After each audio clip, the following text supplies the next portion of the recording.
Dios les bendiga, mis amados hermanos. Ya estamos aquí listos para poder compartir la palabra de Dios en este ambiente tan lindo, tan especial.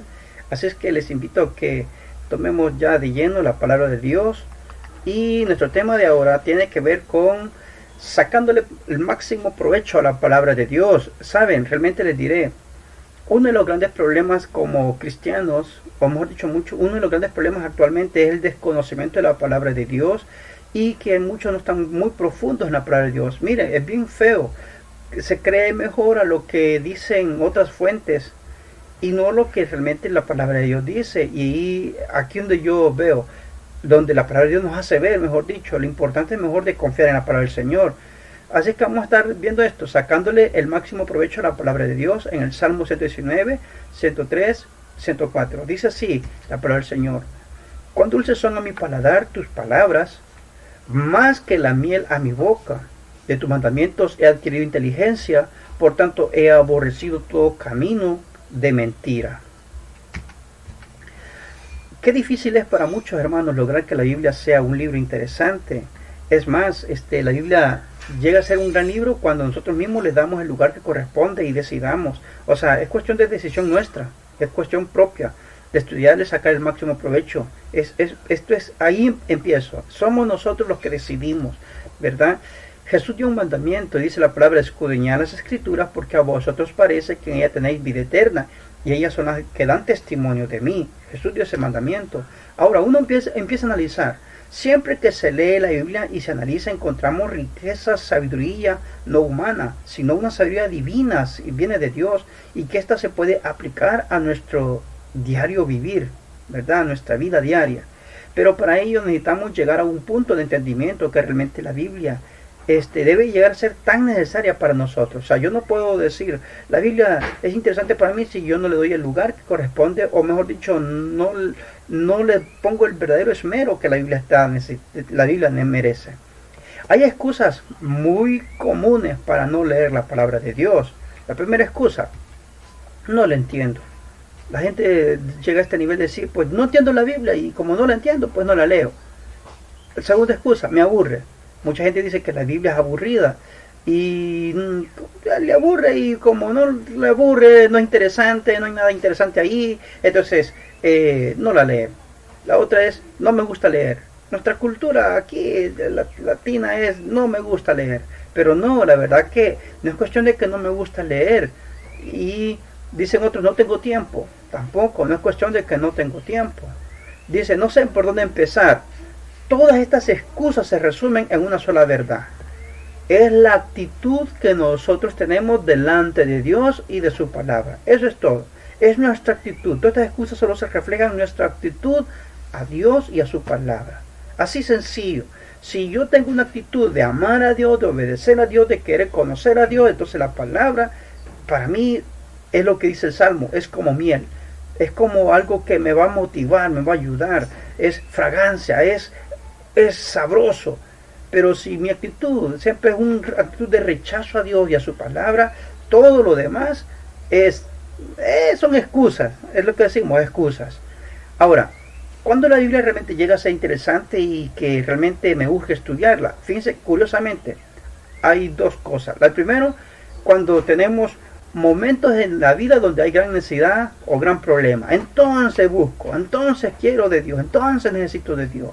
Cuando hay una gran necesidad y un gran problema, a veces Dios usa esos momentos para poder darnos lecciones grandes y claves, pero no debe de ser de esa manera.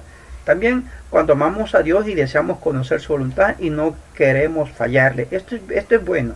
Cuando realmente amamos a Dios y no queremos fallarle y queremos conocer la voluntad de Él, y eso es bueno. O sea, mucho esto se le llama el primer amor, o cuando realmente alguien está de veras, amamos a Dios. Cuando se ama de verdaderamente a Dios, se busca, se lee la Biblia, se estudia, se analiza, porque uno quiere conocer más de Dios y no quiere fallarle a Dios.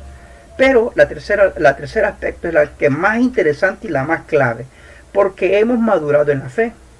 O sea, hemos crecido, hemos madurado. Y sé que necesitamos tomar día a día la fortaleza espiritual a través de la palabra. Fortaleza espiritual a través de la Biblia. Vean un ejemplo. Los niños no comen verduras. Les cuesta a uno de padre hacer que los niños coman verduras. Los adultos las comemos porque ya sabemos la importancia de las verduras.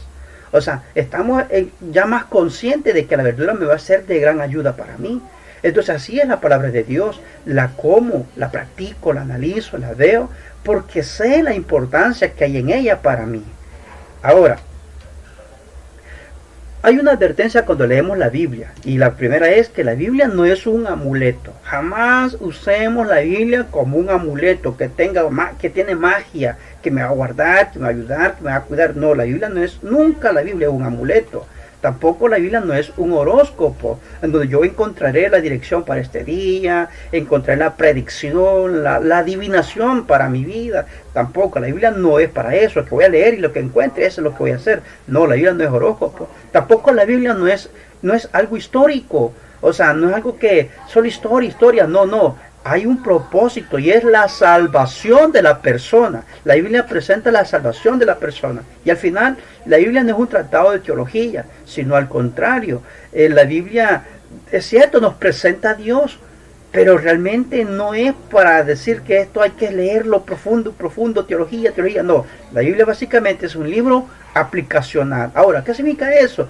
Si la Biblia es un libro aplicacional, entonces fue escrito para personas comunes y corrientes con problemas reales y necesidades específicas, a personas como nosotros. O sea, eso fue algo tan así práctico, fue escrita normal, común y corriente para personas comunes que tienen problemas, así como a nosotros, personas como nosotros. O sea, fue escrita en un tiempo específico, en una cultura y en un lenguaje específico. Pero, aquí viene la cuestión, uno lee esa historia, lee esa situación específica, pero entonces llegamos a descubrir los principios eternos, la promesa eterna, los ejemplos que nos dan dirección hoy, los mandamientos que regulan nuestra vida.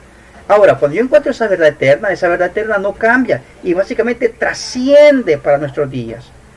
¿Qué significa eso? Que yo puedo aplicar esa verdad para hoy y vivir, no en la época de Daniel, pero sí mantener mi corazón puro, así como lo hizo Daniel.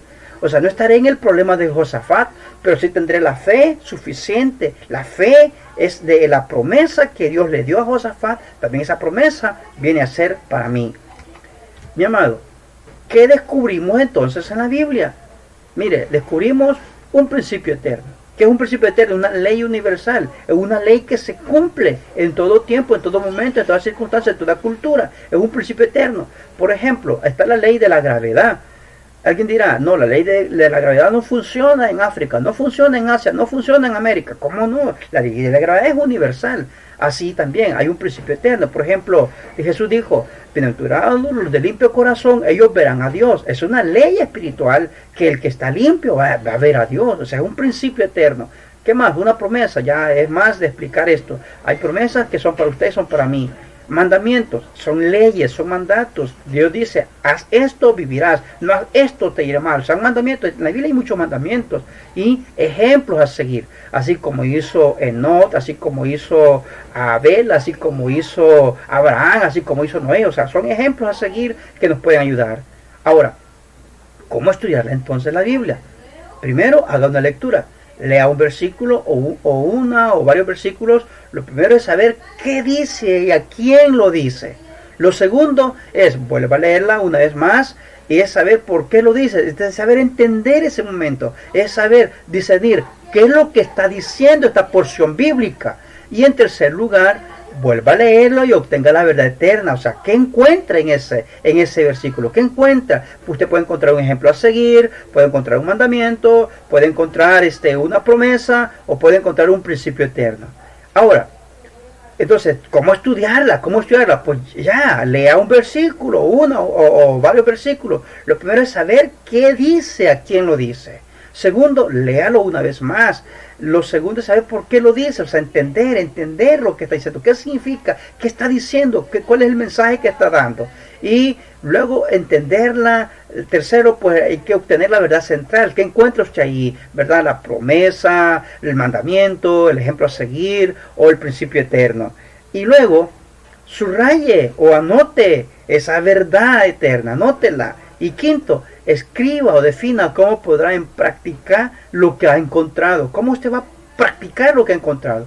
Ese principio eterno, cómo usted va a practicar ese principio eterno, o cómo usted en qué momento usted va a usar esa promesa, cómo va a cumplir ese mandamiento, o cómo va a seguir ese ejemplo que ha encontrado.